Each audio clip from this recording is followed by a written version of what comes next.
Hyundai design flying city in shock bid to save mankind from apocalyptic future. A flying city built to save the world has been devised by car giant Hyundai as humanity slips towards environmental disaster.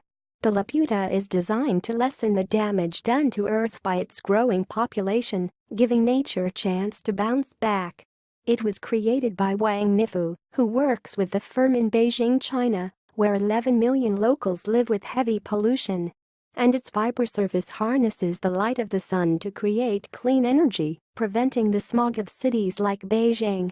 We could also mine asteroids, perhaps by the 2040s, for all sorts. Now one futurologist, who boasts of an 85% success rate for his predictions, says such a plan could be realized as soon as the 2030s.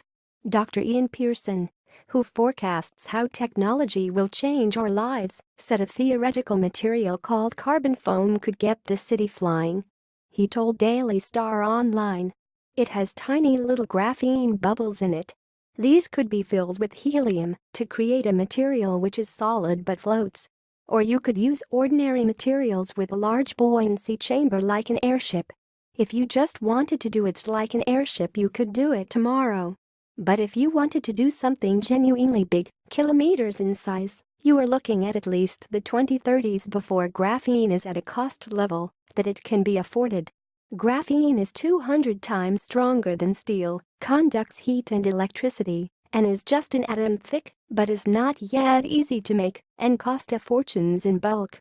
Dr. Pearson estimates that every square kilometer in the air will cost £10 billion. And it would be very difficult to bring the city back down again. He said. You could tow it down or use some heavy weights, but then you have still got miles of this buoyant carbon foam to contend with.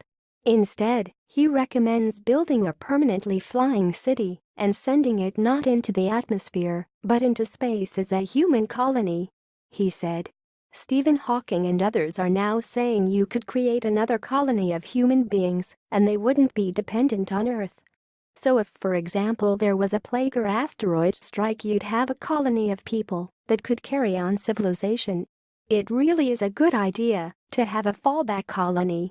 It's a notion that evokes the sci-fi film Elysium, where the rich and powerful live on a permanent settlement in space and everyone else lives on Earth. Yet it's a more realistic idea than a flying city, Mr. Pearson believes, because a city in space wouldn't have to contend with so much gravity. We could also do asteroid mining, perhaps by the 2040s, to get all sorts of metals, he said. These metals could build more colonies. Laputa is one a number of futuristic designs dreamed up by Hyundai, including a hydro-powered speedboat and a levitating car.